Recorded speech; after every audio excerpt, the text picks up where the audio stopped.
안녕하세요. 저는 최근 파혼을 하고 혼자의 길을 걷고 있는 여자입니다. 그놈의 돈이 뭐라고, 대체 그 종이 쪼가리가 뭐길래 이렇게까지 사람의 밑바닥을 드러나게 만드는 걸까요? 저는 고작 숫자 몇 개 적힌 종이 쪼가리 때문에 5년간의 연애를 끝마쳐야 했어요. 그때만 생각하면 어머니께 죄송해서 아직도 어머니 눈을 똑바로 쳐다볼 수가 없어요. 어디다 말할 곳이 없어서 답답했는데 익명으로 이렇게나마 제 답답함을 풀고 싶어서 조심스럽게 사연을 보내보고자 글을 써봅니다. 제 남자친구는 제가 대학교 2학년 때 군대를 다녀와 같은 2학년으로 복학했던 선배였어요. 저는 국문학과, 남자친구는 경영학과로 저희가 과는 달랐지만 같은 동아리라 자주 마주쳤었죠. 평소 사람을 사귈 때 저는 좁고 깊게 사귀는 편이었고 남자친구는 넓고 얇게 사귀는 편이었어요. 그래서 저는 친한 친구 외에는 다른 사람들과 어울리지 않았었고 남자친구는 두루두루 잘 지냈었어요. 사람들한테 관심이 없어서 처음에 남자친구가 그렇게 유명한 선배인지 미처 알지 못했었어요. 사귀고 나서 학교에서 주변 사람 잘 챙기고 성격 좋기로 엄청 유명했다는 걸 알게 되었죠. 소문에 걸맞게 제가 남자친구를 만나게 된 것도 친구 따라 동아리 지원했다가 아무것도 모르는 저를 너무 잘 챙겨줘서 자상한 매력에 빠지게 된 것이었거든요. 다른 선배들도 잘 챙겨주셨었지만 남자친구는 본인이 하고 있던 일도 뒤로 미루고 저를 챙겨줬었어요. 한두 번도 아니고 제가 부탁할 때마다 본인 일보다 저 먼저 챙겨줘서 저도 모르게 마음이 갔어요. 남자친구가 제게 고백하던 날 다른 선배가 먼저 제게 고백을 했었는데 생각할 시간을 달라고 했었거든요. 그러다 남자친구가 뒤늦게 고백해서 저는 고민할 것도 없이 남자친구의 고백을 받아줬어요. 학창시절 소꿉놀이 같은 연애만 해오다가 성인이 되고 처음으로 제대로 된 연애를 하는 것이었어요. 제게 어른의 연애란 무엇인가를 알려준 남자였습니다. 연애하면서도 늘 저를 먼저 생각해주고 배려해주던 남자였기에 저는 이 남자와 함께라면 무엇이든 할 수 있을 것 같은 기분이 들었어요. 만약 결혼을 하게 된다면 지금 내 옆에 있는 이 남자와 하지 않을까 하는 생각도 했었죠. 연애를 하면서 같이 늙어갈수록 자연스럽게 남자친구와의 미래를 꿈꾸며 하루하루를 보내게 됐어요. 하지만 결혼이라는 게 쉽게 생각할 수 있는 그런 게 아니었어요. 저희 집안이 금수저라고 불릴 만큼 잘 사는 것은 아니지만 그래도 어디서 무시당할 정도는 아니었어요. 부모님께서도 자수성가의 표본이라고 해도 무방할 정도로 젊었을 때부터 안 해본 일이 없었고 그렇게 모은 돈으로 각지의 체인점까지 있을 정도로 유명한 식당을 운영하고 계세요. 정말 휴지 한 칸도 아껴 쓸 정도로 힘든 시절이 있었던지라 늘 겸손하게 사시던 분들이셨죠. 하지만 저희와 반대로 남자친구 집안은 태초에 돈 많은 양반 출신에다 아버님 사업까지 잘 돼 정말 다이아몬드 수저 버금갈 정도로 금수저인 부자였어요. 처음엔 저도 남자친구 집안이 이렇게 대단한 집안인 줄은 꿈에도 몰랐어요. 남자친구가 제게 이 사실을 숨기고 만났기 때문에 전혀 몰랐다가 친구 고민 상담해주다가 얼떨결에 친구를 통해서 알게 됐죠. 야, 너는 부럽다. 남자친구 되게 잘 만나잖아. 내 남자친구는 못생긴 게 바람까지 폈는데 네 남자친구는 잘생기고 너만 바라보고 거기다 금수저잖아. 다 갖췄네. 아, 진짜 부럽다. 금수저라고? 에이, 아닐걸. 다른 사람이랑 착각한 거 아니야? 우리 오빠 금수저라는 말 들어본 적이 없는데? 에이, 아마 아닐 거야. 너는 소문 같은 거 안 듣고 다니니?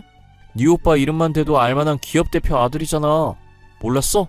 인터넷에 검색하면 대표 이름 뜨고 그 밑에 자식들 이름도 뜨거든? 거기에 네 오빠 이름이 있어. 찾아봐. 제가 계속 믿을 수 없다는 듯한 표정을 지으니까 친구는 한심하다는 듯 저를 쳐다보다가 본인 핸드폰을 들어서 뭔가 입력하는 것 같더니 핸드폰 화면을 제 눈앞에 가져다 대는 거예요. 대표 이름 석자 밑에 대표에 대한 정보가 적힌 부분이 조그맣게 있었는데 자녀 부분에 친구가 말한 대로 남자친구 이름 석자가 적혀 있더라고요. 제가 잘못 본 건가 싶어서 친구 휴대폰을 뺏어들어 확대해봤는데 남자친구의 이름이 맞았어요. 남자친구 이름이 워낙 흔해서 동명이인일 수도 있으니 본인한테 직접 들어야겠다는 생각이 들었어요. 평소처럼 데이트를 잘하고 저희 집에서 헤어지기 직전에 남자친구를 다시 불러 세웠어요. 그리고 휴대폰으로 다시 대표 이름을 검색해서 남자친구 앞에 내밀었어요. 혹시 여기 적혀있는 이름 말이야. 진짜 오빠 이름이야? 아니, 내가 아까 친구한테 이상한 소리를 들어서 친구 말로는 이게 오빠 이름이라고 하던데. 내 이름 맞아. 아니, 나는 말하려고 했는데 진짜 말하려고 했거든? 근데 언제 말해야 할지 몰라서 타이밍 보느라 말 못했어. 미안해. 나 오빠가 이렇게 유명한 회사 대표님 아들이었으면 안 사귀었을 거야. 어쩐지 오빠랑 사귄다고 했을 때 애들이 안 좋은 시선으로 나를 보던데 다 이 이유였구나. 말 못한 건 미안해. 워낙 소문이 많이 나서 나는 당연히 네가 알고 있는 줄 알았어. 그런데 사귀다 보니 너가 내 집안에 대해 모르고 만나는 것 같은 느낌이 들더라고. 그럼 그때라도 말해줬었어야지. 왜 말 안 해서 사람을 바보로 만들어? 나 그만하고 싶어. 너무 부담스러워서 안 되겠어. 오빠가 날 어떻게 생각하든 상관없어. 미안해. 돈이 없어서 물로 배를 채우던 시절도 있다 보니 지금 잘 살아도 여전히 금수저들을 보면 부담스러웠어요. 자격지심이라고 하실 수도 있겠지만 제가 그렇게 자라온 터라 어쩔 수 없는 부분이었어요. 남자친구가 좋은 사람이라는 걸 잘 알지만 제가 가난했던 학창시절 금수저들에게 당한 게 많았거든요. 친구들은 물론이고 학교에 부모님이 오시면 친구들의 부모님도 저희 부모님을 돈 없다고 무시했었어요. 늘 부당한 대우를 당한 건 돈 없어서 당하기만 해야 했던 저희 같은 사람들이었죠. 그러니 제가 금수저들을 좋게 볼 수 없는 거예요. 그래서 저는 남자친구에게 이별을 고했지만 남자친구는 울면서 제게 매달리더라고요. 울면서까지 매달릴 줄은 몰랐어서 우는 남자친구를 보고 저도 많이 당황했었어요. 나 너랑 못 헤어져. 아니, 싫어. 안 헤어질 거야. 내가 싫어서 헤어지려는 거 아니잖아. 그러니까 못 들은 걸로 할 거야. 그런 집안에서 태어난 게 내 잘못은 아니잖아. 안 그래? 오빠는 나 아니어도 나보다 훨씬 더 괜찮은 사람 만날 수 있을 거야. 남 잘 챙기고 다정하니까. 싫어. 너랑 헤어지는 거 싫다고. 너는 내가 이전에 만났던 사람들처럼 내 집안 배경을 보고 만난 게 아니라 온전히 나라는 사람을 사랑해준 사람이야. 다른 사람들과 다르다고. 오빠, 지금 우는 거야? 왜 울고 그래. 내가 미안해. 잘못했어. 다시는 헤어지자는 말 안 할게. 그러니까 울지 마, 응? 내가 뭐라고 이렇게 울어. 남자친구는 말하다가 감정이 북받쳤는지 몸을 들썩거리면서 숨이 넘어갈 듯 울기 시작하는 거예요. 괜히 제가 다 큰 성인 남자를 울린 것 같아 미안해서 이 상황을 어떻게 해야 할지 모르겠더라고요. 울고 있는 남자친구를 안고 등을 토닥토닥 해주는 거 말곤 할 수 있는 게 없었어요. 그래도 시간 지나고 들썩임이 사라지고 민망한지 제 품에서 나와 손으로 눈물을 쓱 닦더라고요. 미안하다고 헤어지자고 하지 않겠다고 약속을 하고 택시를 태워서 집으로 돌려보냈어요. 그리고 저는 집에 와서 침대에 가만히 누워 곰곰이 생각했죠. 금수저라고 해도 다 똑같이 행동을 하는 건 아닐 거라고. 남자친구도 성격이 좋으니 부모님들도 분명 성격이 좋으신 분일 거라고요. 과거에 안 좋은 일이 있긴 했었지만 틀에 박힌 고정관념을 버리기로 했어요. 그렇게 계속 연애를 이어가다가 남자친구 부모님을 만난 적이 있었어요. 남자친구와 함께 맛집에 가려던 길에 맞은편에서 오고 계시던 남자친구 부모님을 만나게 된 거예요. 예상치 못한 만남에 저도 모르게 긴장하고 있었는데 어머님과 아버님 두 분 다 다정하시더라고요. 남자친구의 다정함이 누굴 닮았나 했더니 가족 자체가 다정함이 기본적으로 몸에 배어있는 것 같았어요. 첫 만남이었는데도 불구하고 크게 불편함이 전혀 없었어요. 그래서 저는 남자친구 집에도 자주 놀러갔고 남자친구 부모님과도 많이 친해졌어요. 남자친구도 그 뒤로 저희 집에 자주 오고 부모님과 같이 저희 부모님 가게에 놀러오기도 하고 그랬어요. 저희가 결혼을 한 것도 아니고 결혼을 약속한 사이도 아닌데 사돈하면서 부모님들끼리도 잘 지냈어요. 그렇게 남자친구 집에 왕래를 자주 하다 보니 어머님께서는 저를 정말 며느리로 생각하시고 사소한 걸로 집으로 부르시는 날들이 많아지셨어요. 결혼하려면 다 배워놔야 한다고 하시면서 일을 종종 시키셨었죠. 아직 결혼 얘기가 안 나오긴 했지만 미리 배워서 나쁠 건 없다는 생각에 군말 없이 했었어요. 아버님 생신날 저를 불러서 같이 음식을 차리자고 해서 학교 마치는 대로 장을 보러 갔어요. 어머님께서 문자로 남겨주신 재료들을 사고 나니 한 박스 꽉 차게 되더라고요. 무거운 상자를 팔로 어찌저찌 받쳐들고 낑낑거리며 남자친구 집에 도착했어요. 저는 쉴 틈 없이 재료를 주방으로 옮기고 어머님 옆에서 보조 정도만 해드렸어요. 그리고 아버님이 좋아하시는 음식들 레시피를 열심히 받아 적었어요. 간혹 어머님께서 좋아하는 음식들도 이야기하시길래 혹시나 하는 마음에 같이 받아 적었죠. 혹시나 했는데 역시나 어머님 생일상도 제가 차려야 하더라고요. 아버님 생일상 땐 어머님께서 도와주셨었는데 어머님 생일상엔 도와줄 사람이 없는 거예요. 그래서 전날 부랴부랴 레시피 검색해서 연습해보고 친정어머니께도 도움을 요청했어요. 음식 몇 개는 어머니가 만들어주신 것 가지고 오고 몇 개는 남자친구 집에 가서 직접 만들었어요. 그게 매년 아버님, 어머님 생신날에 반복됐어요. 그리고 사귄 지 4년 정도 되니 꼭 생신이 아니어도 가족잔치에 저를 불러서 음식을 하라고 시켰었어요. 저는 남자친구랑 결혼할 수도 있으니 밉보이기 싫어서 시키는 일 다 했었어요. 학교를 졸업하고 직장을 다니면서도 어머님께 불려다녔었죠. 지금 생각해보면 왜 그렇게까지 하나 싶지만 그땐 당연히 도와야 하는 일이라고 생각했어요. 그리고 어머님께서도 전혀 악의가 없어 보이셔서 그렇게 기분 나쁘지도 않았고요. 좋은 게 좋다고 덕분에 요리 실력이 늘었고 할 줄 아는 요리들도 많아져서 나름 괜찮았어요. 그렇게 저희는 5년이라는 시간이 지나서 둘 다 취업에 성공했고 어느 정도 직장에 적응도 했어요. 저는 국어교사가 되었고 남자친구는 아버님 회사로 들어가서 일을 하기 시작했죠. 이제 안정적인 상태가 되었을 때 남자친구가 프로포즈를 하더라고요. 이런 날을 상상만 하다가 막상 닥치게 되니 되게 미묘한 감정이 드는 거예요. 프로포즈를 받으면 마냥 좋을 줄 알았는데 이상하게 시원섭섭했어요. 희훈아, 표정이 왜 그래? 혹시 나랑 결혼하기 싫어서 그래? 나만 결혼하고 싶은 건가? 아니야, 좋은데 뭔가 시원섭섭해. 나도 맨날 오빠랑 결혼하는 상상하거든? 근데 막상 결혼이라는 단어랑 맞닥뜨리니까 마냥 좋지만 않아. 무섭기도 하고 그래. 왜 벌써부터 겁을 먹고 그래? 내가 있잖아. 우리 둘은 분명 잘 살 수 있어. 지금도 봐. 한 번도 싸운 적 없이 5년간 잘 지내왔잖아. 그렇긴 한데 결혼은 현실이니까. 아니야. 미리 걱정해서 뭐해. 부딪혀 보는 거지. 오빠랑 함께면 무서울 것 없어. 우리 행복한 날만 가득할 거야. 그치? 저는 여러 가지 감정들을 묻어두고 남자친구의 프로포즈를 받아들였어요. 부모님과도 서로 잘하는 사이라 상견례를 간단히 하고 결혼 날짜는 여유롭게 조금 길게 잡아놨어요. 저희 신혼집은 아버님께서 해주기로 했고 혼수는 저희 부모님께서 해주기로 했죠. 그리고 예식장이나 턱시도, 드레스같이 결혼식에 필요한 것들은 저희 돈으로 하기로 했어요. 다들 조금의 불만도 없이 순식간에 각자 분담이 정해졌어요. 그때까지만 해도 준비만 잘한다면 제 결혼은 아무런 문제가 없을 줄 알았어요. 하지만 제가 5년 동안 예비 시어머니를 봐오면서 그동안 모르고 있던 사실이 하나 있었어요.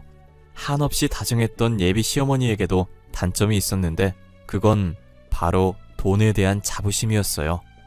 돈도 남들보다 넘치도록 많으면서 누군가가 비싼 걸 턱턱 사면 혼자서 경쟁의식이 강해지세요. 경쟁이라도 하듯 돈을 쓰시려고 하고 자신의 돈이 더 많다는 걸 증명하고 싶어 하셨죠. 그리고 모든 사람을 자신의 밑으로 둬야 하는 분이었어요. 피라미드 모양의 먹이사슬에 자기가 제일 꼭대기에 있어야 하는 분이셨죠. 자신보다 위라는 생각이 드는 사람이 있다 싶으면 물어 뜯어서라도 자기 밑으로 만들었어요. 알고 보면 시어머니의 다정함도 자신보다 하찮은 사람에게 베푸는 아량 같은 것이었어요. 예비 시어머니께서는 저를 집으로 불렀고 혼수 리스트를 제게 내미셨어요. 전체 총합계를 보는데 저희 부모님이 예상하시는 것보다 훨씬 적게 나왔더라고요. 아무래도 부잣집에 시집 보내는 거라 예비 시어머니 눈이 높을 거라고 생각해서 저희 부모님께서 예산을 높게 잡고 계셨었거든요. 아직 결혼하려면 시간만이 남았지만 그래도 일단 생각나는 혼수들 먼저 쫙 정리해봤어. 나중에 더 생각나면 추가될 수도 있어. 대충 기본적으로 저렇게 준비해두면 될 거야. 생각보다 많이 없네요. 알겠어요. 일단 이렇게는 준비해두고 있을게요. 입주 날짜에 맞춰서 준비하면 되는 건가요? 아니면 신혼집 계약하면 바로 넣을 수 있게 준비할까요?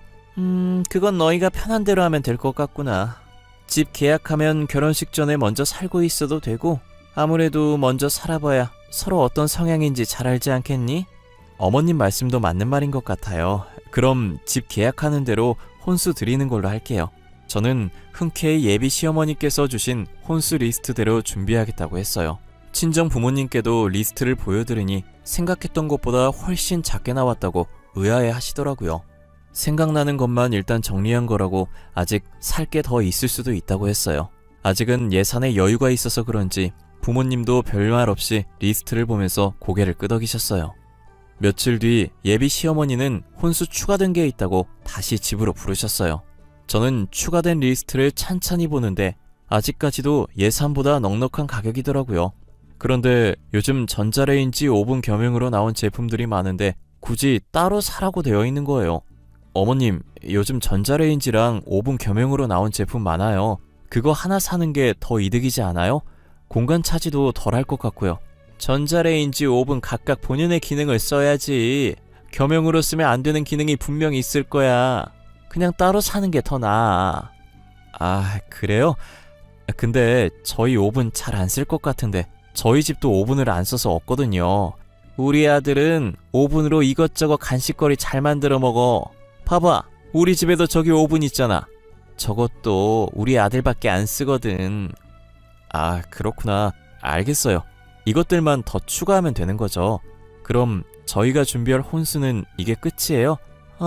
일단은 이게 끝이긴 한데 작은 것들만 먼저 준비해놓고 있어봐. 냉장고, TV 같은 큰 제품들은 수정할 수도 있어서 조금 시간을 두고 준비하는 게 좋겠어.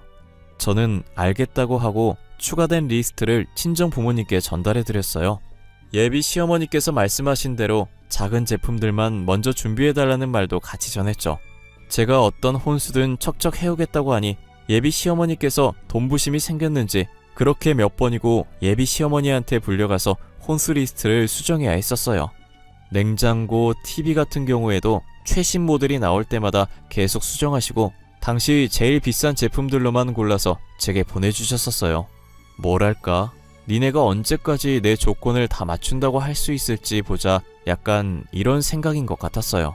저희 부모님은 어떤 것에서 흠잡히면 안 된다고 예비 시어머니의 조건을 다 맞추려고 하셨죠. 몇 번이나 수정된 리스트를 주고받았는데도 여전히 끝나지 않았어요. 저희 예비 시부모님은 돈이 그렇게 많아도 그동안 가정부를 들이지 않았었거든요. 주변 사람들이 가정부를 고용했었는데 가정부들이 집안에 있던 돈을 들고 도망간 걸 많이 봐서 혹시나 예비 시부모님도 그런 일을 당하게 될까봐 고용하지 않으신 거예요. 그런데 한 번은 저도 있는 자리에서 예비 시어머니께서 가정부를 한번 고용해볼까 싶다는 거예요. 여보, 우리도 가정부를 한번 고용해볼까 해요. 나도 이제 나이가 있어서 그런지 조금만 움직여도 삭신이 쑤시고 그래요. 아이, 그래? 하긴 우리도 이제 많이 늙었지. 조만간 손잡아야 할 나이니까 당신 편한 대로 해. 주변에 믿고 맡길 사람이 있나 모르겠네. 제가 아는 사람 중에 믿을 만한 사람이 한 사람이 있긴 해요. 지금 버는 돈보다 더 많이 준다고 하면 올 수도 있어요? 그렇게까지 하면서 데리고 올 정도로 믿음직한가 봐. 그럼 그 사람한테 말 잘해봐. 돈은 얼마든지 준다고 하고. 아무래도 예비 시어머니께서도 나이가 있으신지라 혼자서 집안일 하기에 힘이 들 거라는 생각이 들었어요. 저희 부모님도 일하고 오면 지쳐서 집안일을 못하니 얼마 전부터 가정부를 고용하셨었거든요. 그랬기 때문에 저는 두 분 대화에 아무런 생각이 없었어요. 힘드셨구나. 요즘 젊은 사람도 집안일 힘들어하는데 그 나이면 힘들만 하시지. 그게 다였어요. 예비 시어머니께서 가정부를 고용하든 말든 제가 관여할 바는 아니었기에 신경을 안 썼어요. 안 그래도 돈안 문제로 걱정하시던데 믿을 만한 사람이 있다고 하니 다행이라는 생각까지 들었죠. 저는 집에 가면 부모님과 있었던 일을 다 얘기하는 편이라 이 얘기도 했었어요. 제 얘기 들으신 부모님도 가정부 고용하니까 확실히 편하긴 하다고 잘 생각하셨다고 한 게 다였어요. 그런데 다음날 평소같이 출근하시던 부모님께서 따로 출근을 하시는 거예요. 이미 어머니는 출근하고 안 계셨고 아버지는 가게에 나갈 채비를 하고 계셨죠. 아빠, 왜 오늘은 아빠 혼자야? 엄마는? 엄마 먼저 갔어? 오늘 무슨 단체 손님 있어? 가끔 단체 손님 있을 때 따로 출근하시잖아. 아, 그게 너네 엄마 당분간 다른 곳에 일해주기로 했어. 급한 일인지 도와달라고 했다네. 어차피 직원 많으니까 내가 그렇게 하라고 했어. 아, 그래? 많이 급한 건가 보네. 어제까지만 해도 그런 말 없더니 어제 밤늦게 갑자기 연락이 왔더라고. 그래서 가라고 했지 뭐. 아빠 지금 나가야 해서 먼저 나갈게. 우리 딸도 오늘 파이팅하고 학생들 잡지 말고. 아니, 내가 언제 학생 잡았다고 그래. 나같이 착한 선생님 어디 있다고. 다들 나랑 수업 듣고 싶어서 난리거든. 담당반 바꿔달라는 애들도 있거든. 제가 어머님 어디 갔냐고 묻자 아버지는 많이 당황해하는 듯해 보였어요. 그러더니 다급하게 옷을 챙겨 입고 제게 되도 않는 농담을 하면서 집을 나섰죠. 도둑이 제발 저린 것 마냥 도망가듯 나가는 아버지의 행동이 의심스러웠어요. 퇴근 후 집에 와서 어머니께 무슨 일 하냐고 물어보았지만 몰라도 된다고 피하시더라고요. 어머니도 아버지도 제게 숨기는 게 있는 것처럼 굉장히 수상했어요. 하지만 얼마 지나지 않아 어머니께서 무슨 일을 하시게 됐는지 제게 들키게 되었어요. 저는 퇴근길에 새로 생긴 과일집이 있길래 보다가 예비 시어머니 생각이 나서 평소 예비 시어머니께서 좋아하던 과일들을 사서 집에 깜짝 방문을 했어요. 현관문을 열고 시어머니를 몇 번이나 불렀는데도 안 나오시길래 집에 안 계신 것 같아서 과일을 냉장고에 넣고 나오자 싶어서 주방으로 향했어요. 그런데 주방에 익숙한 실루엣의 여자분이 앞치마를 입고 서 있는 거예요. 이번에 오신 가정부신가 했는데 체형이 저희 어머니와 너무 비슷하더라고요. 설마 하는 마음에 걸음을 멈추고 그 자리에 서서 엄마라고 불렀어요. 가정부는 깜짝 놀라하며 하던 걸 멈추고 몸이 굳어있길래 제가 가정부 가까이 다가갔어요. 엄마? 엄마 맞잖아. 엄마가 여기 왜 있는 거야? 앞치마는 왜 입고 있는 건데? 설마. 아니지? 내가 생각하는 그런 거 아니지? 엄마가 이 집 가정부야? 아니 희훈아, 그게 있잖아. 사돈께서 가정부가 오늘 못 온다고 했다고 하셔서 오늘만 봐달라고 하시길래 딱 오늘 하루만 대신 해주고 있었던 거야. 거짓말 치지 마. 내가 바본 줄 알아? 엄마 왜 딸을 바보로 만들어? 며칠 동안 아빠랑 따로 출근했더니 여기서 일하고 있었던 거지, 그치? 어머 아줌마, 주방이 왜 이렇게 시끄러워요? 욕실까지 소리 지르는 소리가 다 들리잖아요. 아가, 너 언제 왔니? 지금 이 상황 어떻게 된 거예요? 그리고 저희 엄마가 왜 아줌마예요? 하나도 빠짐없이 다 말하세요. 집 다 엎어버리기 전에. 당장요. 저희 어머니한테는 가정부 노릇시키고는 자기는 여유롭게 샤워나고 있었더라고요. 어머니가 이러고 있는 줄도 모르고 저런 사람 먹일 거라고 과일 사온 제가 너무 한심했어요. 저번에 예비 시어머니가 가정부 얘기하면서 믿을 만한 사람이라고 했던 게 저희 어머니였어요. 사돈이니 돈 들고 훔칠 위험 적다고 생각했던 것이었죠. 거기다 돈부심 장난 아닌 자기가 내미는 값비싼 혼수들을 고작 식당이나 운영하는 집안이 떡하니 해온다고 하는데 얼마나 짜증났겠어요. 이런저런 이유로 저희 어머니를 자기 발 아래에 두기 위해서 가정부로 고용하신 거예요. 저희 어머니는 혹시나 자신이 거절하면 앞으로 제 결혼 생활이 안 좋아질 것 같아서 제안을 받은 거고요. 아줌마라고 불렀던 건 공과 사를 구분하자고 예비 시어머니께서 먼저 그렇게 하자고 했대요. 예비 시어머니 말만 들어도 정말 너무 화가 나는데 그보다 더 화가 나는 건 뭔지 아세요? 이 일을 남자친구도 알면서 제게 말을 하지 않았다는 사실이에요. 그것도 모자라서 예비 시어머니와 똑같은 행동을 하고 있었어요. 제가 온 것도 모르고 집에 들어와서 아줌마라고 부르며 밥 달라면서 주방으로 걸어오더라고요. 피곤했는지 반쯤 감긴 눈 비비면서 들어왔었는데 저를 발견하고는 눈이 동그래지는 거예요. 희훈아, 너가 여기 어떻게... 왜... 우리 오늘 여기서 만나는 약속 없었잖아. 여긴 연락도 없이 무슨 일로 온 거야? 무슨 일? 내가 언제는 무슨 일이 있어야만 여기 왔었어? 니네 가족 진짜 짜증난다.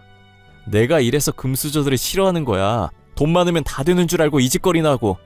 희훈아, 나도 처음에 몰랐어. 예비 장모님이 가정 보러 오실 줄 몰랐다고.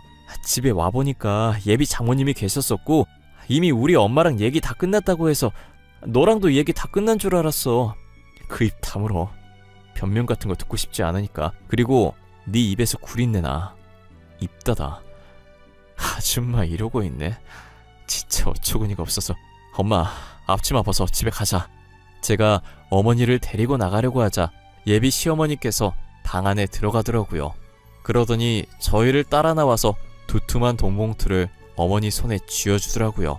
끝까지 실망감을 안겨주길래 너무 어이가 없어서 저도 모르게 실수가 나왔어요. 그리고 어머니 손에 쥐어진 돈봉투를 제가 뺏어들었고 그대로 시어머니 면전에 던져버렸어요. 두툼해서 꽤나 타격감이 갈 거라고 예상했는데 역시나 아픈지 코를 부여잡더라고요.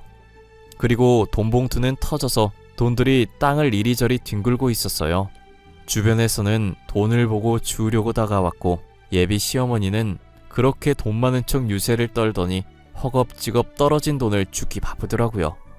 혼자 보기 너무 아깝길래 그 모습을 열심히 촬영해주고 집으로 돌아왔어요. 집에 와서 씻고 나왔는데 남자친구에게 연락이 와 있더라고요. 부재중이 몇 개 찍혀 있고 제가 전화를 받지 않자 문자를 여러 개 보낸 듯 했어요. 5년이나 사귀었는데 어떻게 그렇게 매정하게 갈 수 있냐는 내용들이었어요. 저는 답할 가치도 못 느껴서 대꾸도 안 하고 폰을 덮어버렸어요. 그 뒤로도 몇 번 연락 왔었는데 싸그리 다 무시했어요.